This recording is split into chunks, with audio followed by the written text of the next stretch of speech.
In my hand, I have the press release from SSE where they announced that profits have just about doubled this year from 1.16 billion to 2.18 billion. When I first saw this press release, like many customers around the country, I was angry. My gas bills have considerably increased and have done so through no fault of my own. In fact, even with all the measures you can comfortably, uncomfortably or affordably put in place, our gas bill has risen significantly these past 12 months. While I don't like it, I'm fortunate that I can weather these price increases, but there are horror stories of people at home this past winter choosing between eating or heating their home. For years, people are choosing to eat or heat. That is now becoming a huge reality for so many more people, not just the people at the bottom of the ladder. An isolated incident is one too many, but this was happening in homes all across the country. Is this a gas crisis or a cost of greed crisis?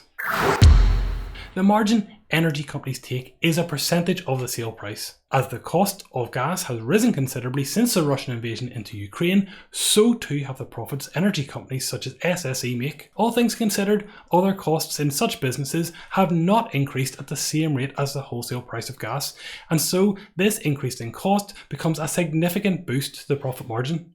Looking at the accounts that SSE has made public, the earnings from its gas-fired power stations surged almost fourfold to 1.24 billion for the last financial year, and that's up from 331.1 million the year before. Ultimately, this makes up a huge chunk of SSE's increased profit. These power stations benefited from the huge surges in wholesale prices because they were able to quickly meet shortages in supply. Such shortages happened when the French nuclear power plants that also supply the UK sustained prolonged outages in 2022.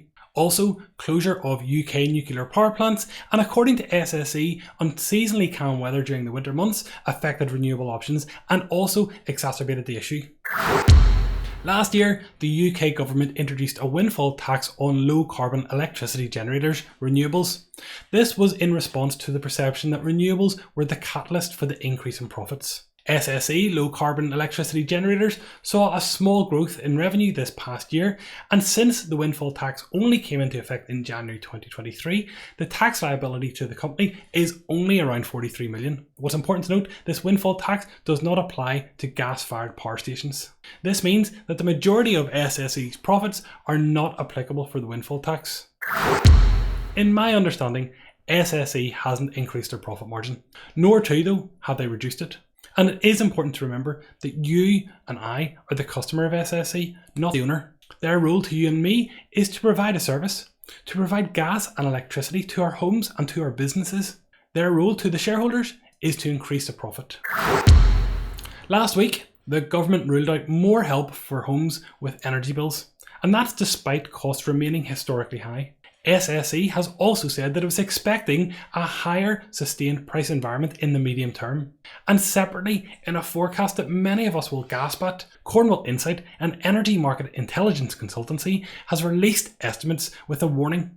And that warning is that they do not expect gas and electricity bills to return to pre-2020 levels before the end of the decade at earliest. Shocking. Gas and electricity companies such as SSE do have higher profit margins than many other sectors. Because of this, many of us across the UK are calling for a regulator intervention to cap the unit price that can be charged to consumers. But higher prices are here to stay. In this same press release, Alistair Philip-Davies downplays the huge increase in profits with significant discussion on investing. With up to 40 billion being invested over the next 10 years, a huge focus for SSE will be on renewable energy sources to reduce the reliance on gas. We're being told by Alistair that this was a gas crisis and that this investment in renewable energy will help us move away from fossil fuel reliance. That's a good thing. And while SSE's commitment to a cleaner energy future is commendable, the profit announcement being included in this investment press release feels like a little bit of misdirection or fodder. Transitioning to renewables also raises a question. It raises the question about how the cost of this move will impact you and I as consumers, especially those of us who are already facing high energy prices.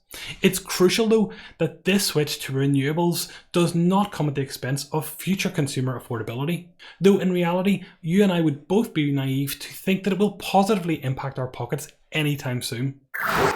Look, as we approach summer and our reliance on heating and to an extent electricity is lower than in winter months, it's time to put preparations together to reduce our costs later in the year. You already know the drill, we all do. Turn down your heating, insulate your home, change out your bulbs for more energy efficient LEDs. These are now par for the course. But high energy costs are here to stay. Please do let me know your thoughts. If you have any tips for saving on gas or electricity, please do feel free to share them in the comments below. I hope that this is positive 10 years from now. Right now it just feels like it's misdirection. I still feel a little bit angry at this. Is it SSE's fault that they're making lots of money? Yes. Are they going to do anything about it? No. Do we have anything we can do about it? Also no.